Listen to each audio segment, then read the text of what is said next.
Hello guys, welcome to my mini vlog. I hope तपाईँहरू पनि सन्चै हुनुहुन्छ होला। आज चाहिँ म 8 बजेबाट खाना पकाउन रेडी गरेको छु, किनकि 10 बजेतिर म पनि ओजेटी जान पर्छ अनि बहिनीहरूलाई पनि स्कुल पुर्याउनु पर्छ।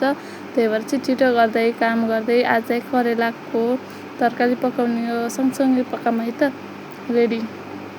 अब चाहिँ मैले पकाउँछु करेलाको तरकारी। करेला काट्न लागि मैले चाहिँ करेला छिटो गरेर काटेँ अनि यता चाहिँ भात पनि बसालेको थिएँ उता पछाडि इलेक्ट्रोनिकमा। अनि त्यसपछि यताउता गर्दा थियो, त्यही भएर सबतिर भ्याउँदाखेरि ढिलो भयो। यता करेला काटेर पनि भ्याएँ मैले, आलु पनि काटिसकेँ। यता बहिनीले चाहिँ लसुन छिल्न लाइन्, दाल पनि सिटी लाग्यो अनि दाल हेरेको पाकेको रहेछ।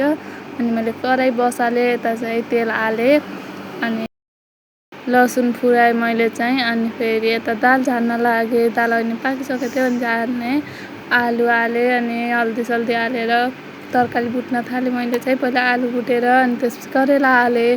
करेला चाहिँ म खासै मिठो नभए पनि बनाउँछु। खुर्सानी काटेँ मैले फेरि। अनि मलाई चाहिँ लो हुन्छ नि त करेलाले, मैले खासै खान्न, त्यही पनि कहिलेकाहीँ बनाउँदाखेरि अक्कल जुक्कल खाइहाल्छु, नत्र मैले धेरै करेला चाहिँ खानु। लास्टै पिरो भयो, हात चाहिँ भब्बाएको थियो।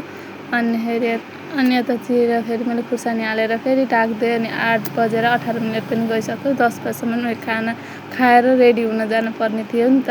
तर लोकल आरू आएको थियो पाहाडबाट, त्यही आरू खान लागेँ मैले पनि, बहिनीले पनि। यता बहिनीले चाहिँ मिठो थियो भन्दै थिइन्। अनि करेला पनि यता रेडी हुन लागिसकेको थियो अनि करेला रेडी भयो। अनि बहिनी चाहिँ आएर मेरो मोबाइलबाट भिडियो बनाएको रहेछन् अनि पछि हेरेको मैले। अनि त्यसपछि यस्तो पोज गरी भिडियो बनाइथिइन्। अनि आँपसाप काट्दै बहिनीको लागि आँपको चटनी पनि बनाएँ। यतातिर चटनी बनाउनलाई यता नानी पनि रेडी भयो नि स्कुल जानलाई। अनि बाबा चाहिँ खेतमा जानुभएको थियो अनि म पनि त्यता खेततिर जान लागेँ बाबालाई लिन, किनकि लास्टै घाम छ नि त यतातिर। त्यही भएर फेरि बाबालाई लिनलाई गएँ। घाँस काट्नु भएको रहेछ, घाँस मुठो बनाएँ छिटो गरेर। अनि बाबा हिँड्नु जाम भनेर घाँसको मुठो बाँधेँ मैले चाहिँ। उता चाहिँ बाबाले मकैको मुठो बाँध्दै हुनुहुन्थ्यो, किनकि मकै अहिले अब रोप्ने बेला आउन लागेको छ नि त, खेत खाली गर्नुपर्छ। फेरि मकै काट्दै हुन्छ नि। यता घाँस पनि काट्नु भएको रहेछ। मम्मी चाहिँ भर्खरै घर जानुभयो, बाबा चाहिँ खेतमा हुनुहुन्थ्यो। म पनि छिटो आएर खाना लागेँ, नभए मलाई पनि लेट हुन्छ नि त ओजेटी जान, त्यही भएर खाना लागेँ मैले पनि।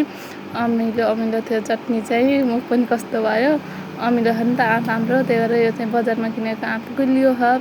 अनि म रेडी हुन लागेँ ओजेटी जानको लागि छिटो गरेर। अहिले बेर हुन्छ मलाई, किनभने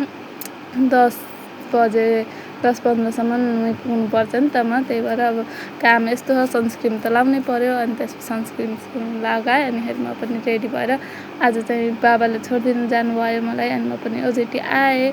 रेजिना अझै आएको थिइनँ अनि म आएर एकछिन बसेँ अनि त्यसपछि रेजिना पनि आएँ। अनि त्यसपछि रेजिनालाई लास्टै गर्मी भयो भनेर लाइन गएको थियो, घम्केर बसेको थिएँ। अनि आजको भ्लग यति नै, बाई बाई।